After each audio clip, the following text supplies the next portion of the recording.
Yeah. No, I had kind of set in my sights that it would be second round. I expect them to still have a bit of lackluster in that first round, still his experience would be there, but eventually what would happen is it would just wear on him, and ultimately his muscles would gas up, and I would just impose my will. Everyone knows his legacy and what he's done in this sport. So in a weird way, to make a man like that tap to strikes, is that a special achievement in itself? You know how tough he is, so to break him like that. Yeah, we've seen that in my last fight where he just manages to muster up and he just keeps rolling and rolling, and he manages. He's like a phoenix. He rises from the ashes, and to get him into that position, and even though he was trying to get out, I could just feel like no, this is my time, and I was just like, I remember like thinking to myself like, when is this going to get stopped? And then eventually tapped. But that's the sport of MMA. Some you win, some you lose. But green light. And did you appreciate the finger up the bum, or would you rather done without that? To get fingered off MD's an experience, but to get fingered off Shogun Rua is something that will be forever ingrained into my butthole. Maybe get a signed photo. Signed picture, he fingered me. Normally you have to take somebody out for a meal to get. At least a stinky dish, you know what I'm saying, the smoke? You know what I'm saying, my man? Get any dirty digits. Congrats, man. Thank you. Both things, the fight and the fingering. Paul, over here to your left. How you doing, my friend? Very well. Great performance, man. What was the biggest difference between the last time you fought Shogun and now? Why did you look this much better? We took that fight in 2 weeks' notice. We had a cut above our eye, so sparring in 2 weeks never happened. Conditioning didn't happen.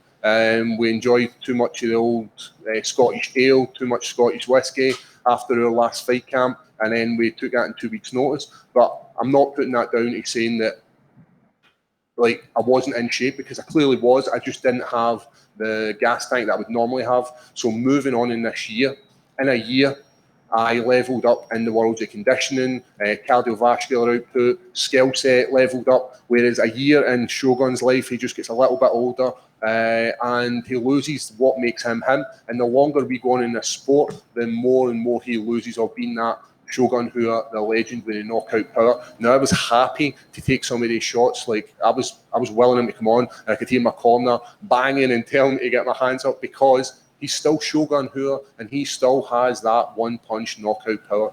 Absolutely. How much pressure did you feel coming into this fight? A lot of people on the internet were saying if Paul Craig doesn't look good and convincingly win this fight, then where's he going to go? Were you hearing some of this or thinking some of this, that you needed to win and win impressively? No, but I'm thinking about it now. You've just wasted. Nah, I'm only kidding. Listen, it's one of these things. The sport, people are always looking for that next match. People are always like, right, where does Paul Craig go to? And I think stylistically, I match up pretty well with MD in the top 10 division. We've seen that where I can pull submissions out in the last minute. I think I've got 2 late submissions. I think I'm 1 in 5. 1 against Ankalaev and number 5 with Kennedy and Nchukwu. So I can pull submissions out when I'm getting pieced up, and I'm able to piece people up. I'm able to outstrike them. I'm able to out-grappling them. You know, every year I get a little bit better, a little bit handsomer. My hair starts to fall out as well. You know, that's going to happen. You know, but if I looked as good as Shogun Rua, I would definitely stop it right now. Because my coach's sister sent him a message and said, tell Paul not to piece him up too much because he's very handsome. Nice. How do you rate your performance here? 1 to 10 or 8 to F? You know, that's not for me to decide. I'm just there to get the victory. Me as a performance guy, it doesn't matter. It's my coach's job to analyse that performance and see where we could be better and see how he can then take me forward.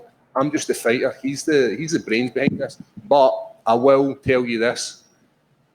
He has been cheating me the last 2 days at chess. I have pieced him up every day, this full camp, and he then watches a TV show and comes in and checkmates me in like 3 moves, 4 moves, and he's running wild.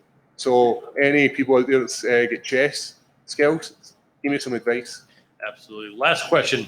I know you don't really call people out, but can you throw out a couple of names of fights that you think might be interesting for you? You know, as I said, I match up well with MD in that top 10 division. My grappling ability. Guys like Johnny Walker are a good fight for me. Very, very explosive, very, very wild.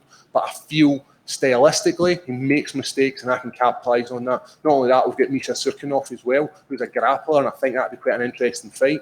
When two grapplers normally meet, it normally turns into a slugfest.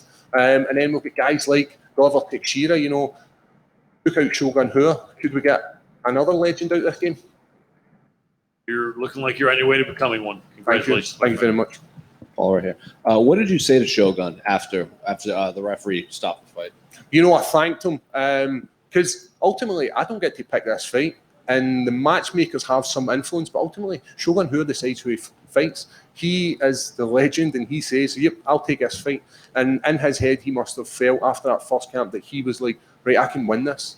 And I watched that fight back for the first time a couple of days ago when the UFC put it up on their social media, and I was like, watching it, I felt good. My efficacy was through the roof.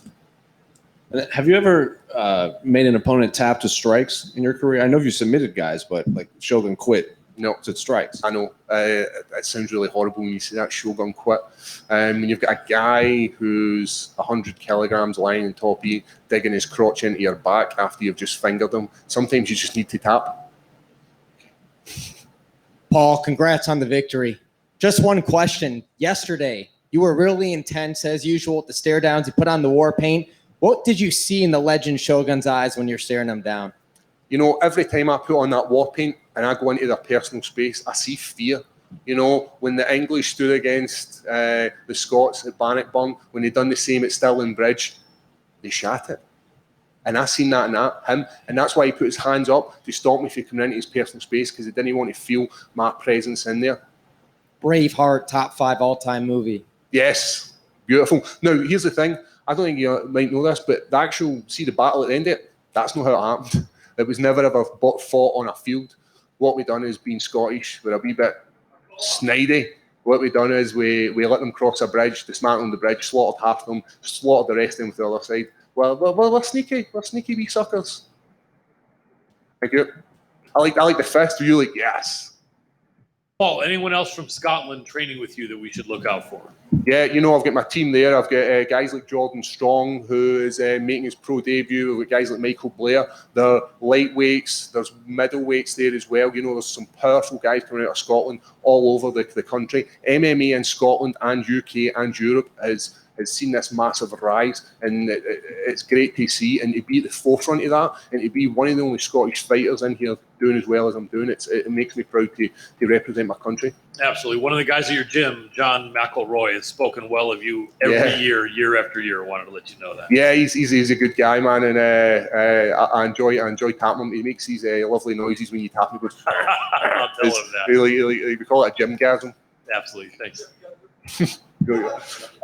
Listen, thanks very much, guys.